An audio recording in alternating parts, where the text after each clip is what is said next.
What's up, you guys, and welcome to another episode of X's and O's for Average Joes. I'm your host, Coach Gonzo, and on this episode, we are going over the fifth selection for the Miami Dolphins, Raekwon Davis. 3, 2, 1, let's go.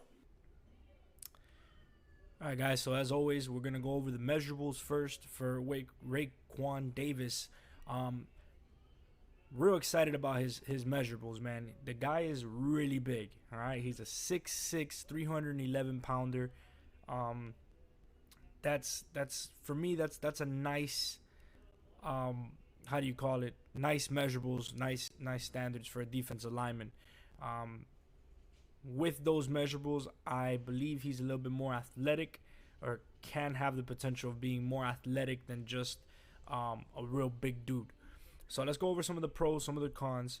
All right. Pros is his height, his weight, and his length, right? So he's right up there with the elites as far as having the weight, having the height, and the length. He's a great two-gapper. Okay, that to me, if you want to put it in terms of who does he most represent, I would say a Ndamukong Suh. Ndamukong Suh is a powerhouse two-gapper. Very disruptive, but he's so disruptive that he's always being double teamed. So for me, he plugs the gaps really well and allows players around to finish the plays. He has a quick punch that he does. He's able to make sure he gets those hands extended and controls those linemen pretty easily. Good shed timing is something that was mentioned as a pro. To me, I don't think it's a pro. I don't think it's a con. I think it's right in between, and it's something he can work on, and I'll show you guys that in some of the videos. He has a potential to be a bulldozer. He does. With his height, his weight, he should be mowing people down. And there's a clip that I'll show you where I can see this potential. All right, cons. He has underdeveloped pass rush, just rushing techniques, period. He needs to work on those. His sheds, his swims, his bull rush, just in general, I feel like he needs more time. He needs to work on that a little bit more. Okay, so that's just that. He lacks control when it comes to his rushing, to his pursuits. It does lead to missed sacks and maybe some missed opportunities. So he needs to clean that up. And I feel that this is accurate in the fact that he's more of a plug than a playmaker. Okay, and like I mentioned, like an Ndamukong Suh, a disruptive force. He's really big. Maybe in the beginning of his career, he might get some one-on-ones. Once he proves that he can't be blocked one-on-one, he'll become more of like an Ndamukong Suh, where he gets double-teamed and he has to figure out a way to get through that. All right, so the NFL comparison that I saw was DeForest Buckner. He was a first-round selection for San Francisco, who I believe he is now with the Colts, if I'm not mistaken. I don't know how much I would compare him to that guy. DeForest Buckner had a great season. He is a disruptive force. Potentially, I believe he could become like a DeForest Buckner if he clears up some of his things. Without further ado, guys, let's get into this first clip. As always, we're going to highlight our boy. Here he is, big 9'9" right there. I believe he could be in a 3. He might be head up. Let's go ahead and go through this play. And what I'll show you here is just good pop, right? Good pop, good initial pop. But again, his rush techniques falter here. Boom, good pop. Boom, boom, boom, boom, boom. And as you can see, he does get double teamed. So at the college level, you can see and understand that he is a disruptive force. The offensive coordinator is making sure that we're doubling this guy and not allowing him to be disruptive, which I like that. All right, I really do. So we'll go ahead and go back to this play, and I'll show you what I don't like. So see, there's a good initial pop, right? His head's over to the side here. What I would really like is what I call get skinny, right? Get skinny. You want to turn that shoulder in and drive, get low, get underneath those pad levels. Do not allow these big guys to just wail on you and keep you in place. I want you to fight more. So that's the only thing that I would really like to see out of this, is him being able to fight through these double teams and just get into the backfield and be more disruptive. If you have to bear crawl through him, then bear crawl through him. But let's make more of an effort to get rid of these double teams. Because let me tell you, big guy, you are going to see these more and more in the NFL if you continue to progress, like I think you will. All right, next clip. All right, guys. So, real quick, this is the next play. And here we're gonna show him stunting, and basically what you're gonna see. Let's spotlight our guy. Our guy's right here. All right, number 99. He's gonna stunt. Basically, what that is this guy's gonna come in here. He's gonna cross over like this, and he's gonna come around and loop. All right.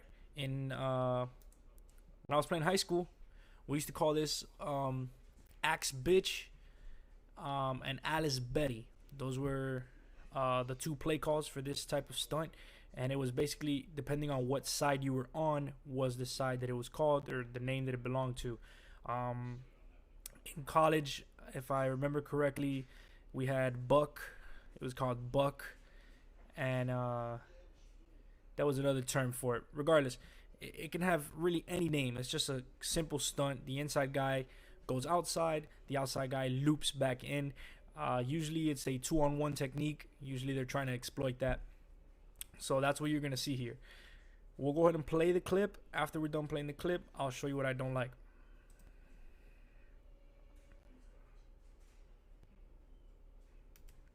Okay, perfect. So let's go ahead and go back to that. All right, so you're going to see there's the stunt. He loops. Okay, perfect. Right, he loops around, right? Now we go and get to the contact. The guard, okay, this guard right here, he actually peels off and he goes to block him. And he literally, I mean,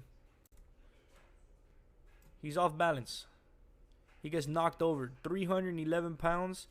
That he shouldn't chip you like that. When you're coming around, when you're looping, you should already be expecting something to be coming at you, and be ready to make a move on that. Don't just expect a free rush to the quarterback when you're stunting. Is it possible? Absolutely. Is it going to happen all the time? No. And you can see this. And I feel like his pass rushing and just rush abilities, period, got the best of him here. You know, so we'll play it again. Boom. Here. And literally, he becomes useless. He just bouncing. I don't like that. Definitely want to see him clean that up. All right, next clip, guys. All right, guys. So on this play, what I want to show you guys is his ability to make plays, right? And we'll see that on this clip. So let's go ahead and play it.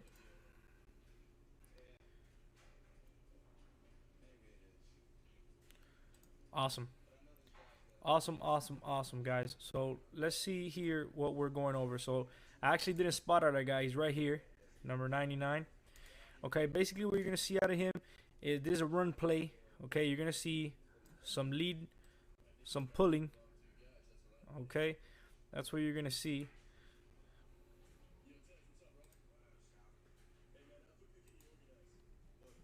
Okay, this is basically what you want him to do, and what he does do is, I believe he could do a better job of this, is making sure he has contain. Right, this is what his job is, from what I can tell. Okay, and basically what he's gonna do, he's gonna make sure to get on here. Right, he engages this block here. All right, and make sure that this guy's not spilling out. Okay, if he does spill out, as you can notice, there's not much. It is a nice lane to the end zone. Okay, so basically what he's gonna do is he's gonna squeeze, take on the block. He makes a shed move and he makes the tackle. Where I would like him, okay, where I would like him to do better is at this point of attack right here.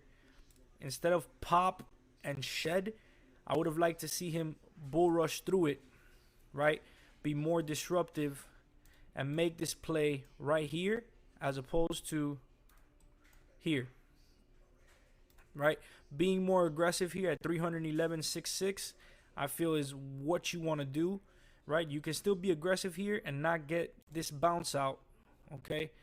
But you gotta be there. You gotta go and do that, okay? Regardless of the fact, I still think he did a beautiful play here. If we go back, here, guys, basically what you can see here, we're in a nickel package. All right, there's a lot of DBs on the field. 1, 2, 3, 4, 5, 6 DBs. Might be even dime set possibly. One linebacker up here. Okay, and basically you want to funnel, right? The play, from what I can see, is gonna be funneled to the inside. All right, that is the reason that he stays here. Okay, is because we want to funnel this run towards the inside. Okay, you don't want to let it bounce, like I said. So he does a really good job. Again, we'll play this. He does a really great job. He makes the pop, he makes the shed, and makes the tackle.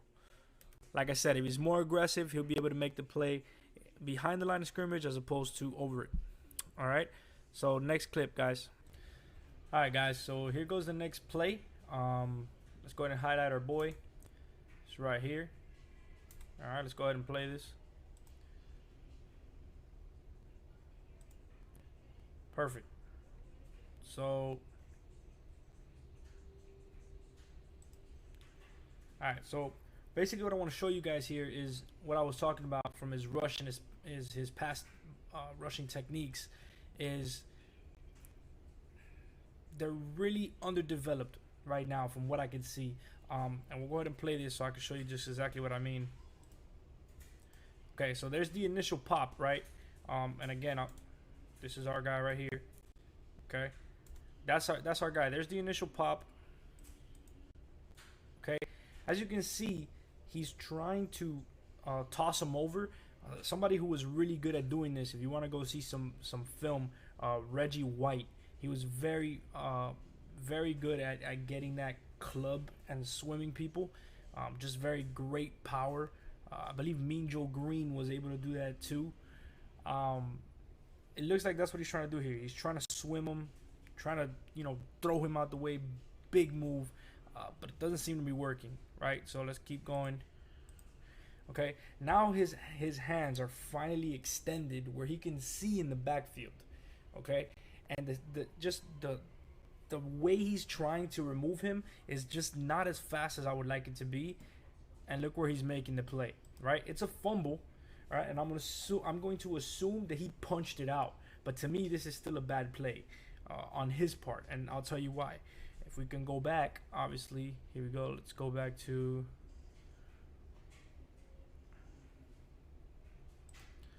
All right, so we go back to it, and we play it. See, right there on that initial pop, as your coach, I want you, and I'm telling you, get that extension, right? As soon as you make that first contact, bam, right? I want you to extend. I want you to push him so that you can see in the backfield. You want to know where that runner is, right? So as soon as he makes that decision, right? Basically what I want him to do, I don't want him committing, right? I don't want him to commit to a side. I want him to know where the runner's going. Once the runner commits, right there, I need that move to be quicker. And the only way to do that is if on that initial pop, he's extending those arms and looking in the backfield. That is something that I want him to improve. That is something that I think he will improve. And when he does, he's going to be a force to be reckoned with. Next play. All right, guys. So here's another instance where I want to show you guys that his moves are still underdeveloped. So we're going to go ahead and run this play, and then we'll go ahead and talk about it. But first, we highlight him, right? There he is right there, number 99. Okay, here we go. Boom. Made play, right? All right, let's go back to that.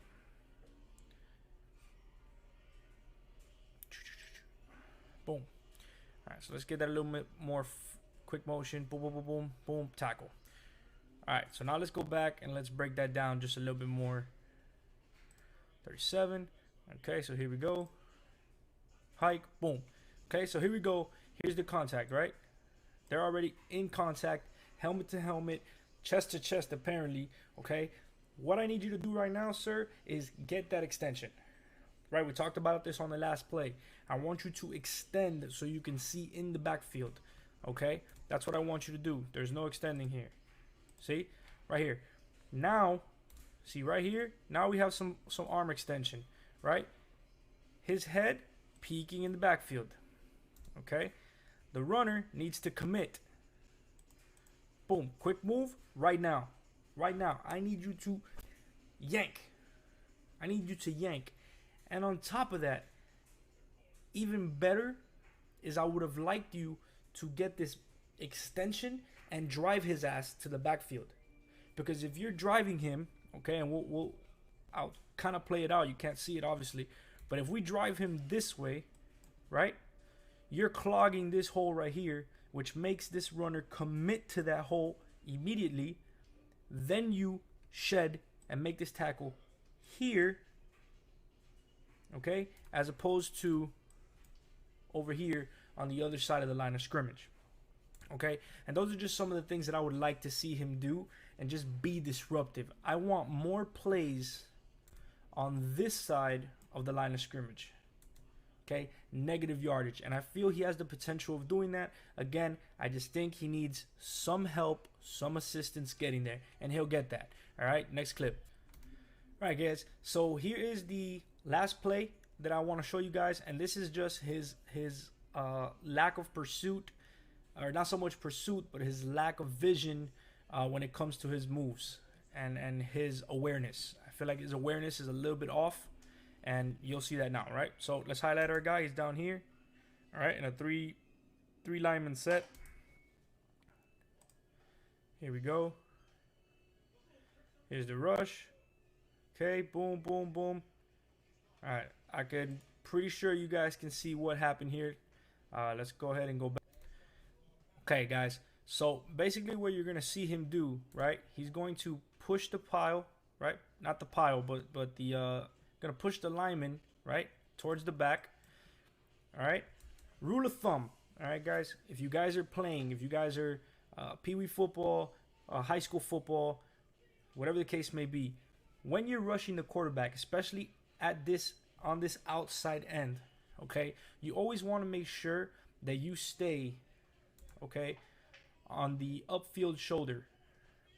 And what do I mean by that? Is basically when the quarterback is in his throwing position, you want to stay on that backside shoulder. What that means is you don't want to be in front of him, okay? So when you're rushing, you don't want to be in here, okay? You want to be over here, okay? And the reason for that, and I see this happen a lot, that's why I want to point it out, just in case you want to get this as a teaching moment, okay? When you come in here, that's when you get the mobile quarterbacks that step and bootleg out. So you lose contain. Okay, that's first off. When you do stay out here, what happens is he funnels inward. Okay, this lineman will fan you out. Okay, that's what he's gonna do, right? He wants to keep you up there. So if you go ahead and you push that, correct? You push that into that. Once your vision, you see this quarterback. Now you make your move and you make your sack. That's basically how I like to tell the defenders that I've coached, is make sure you stay on that upfield. Don't let him get around you, okay? And once you see that you're getting past him, now you break back towards the quarterback instead of having to chase him. All right, so on this play, we see that he does do a good job of getting to him. So let's go ahead and just play this out. Okay, moves are a little bit high. Okay, good extension, right? Good extension here. That lineman is stood up. I like that. Okay, get your eyes on the quarterback. Okay, let's go back a little bit because the pausing was awful. Okay, so we'll go. Good, good, good, good, good. Okay, so right here, this is why I tell you he committed early. Okay, he committed early. If he feels this, he's booting right now, and that's yards. Okay, I'm assuming that this guy's a spy, but regardless, he's going to get at least back to the line of scrimmage, okay? So that's what I'm saying. He committed a little too early, but regardless, okay, what I want to show you is that now he's there. Look how close he is to this guy. That's the quarterback right there, and there's no tackle. There's no reach. He's still engaged with the lineman. Let him go, all right? We're not playing patty cake. We're not shaking hands. We're not dealing over contracts. Leave that for some other time, right? Get off of this lineman and go make your play. All right, so those are just some of the things that I think he needs to work on, and once he does, I feel like he's going to be a dominant player in the league. All right, guys. All right, guys, thank you for tuning in to another episode of X's and O's for Average Joes with your host, Coach Gonzo. As always, man, thank you for showing your support. As I would like you to go ahead and hit that subscribe button. Make sure you like the video and make sure that bell is on so that you are notified every time a new video goes live. And guys, all comments, all feedbacks are welcome in the comments section below. See you guys on the next episode of X's and O's for Average Joes.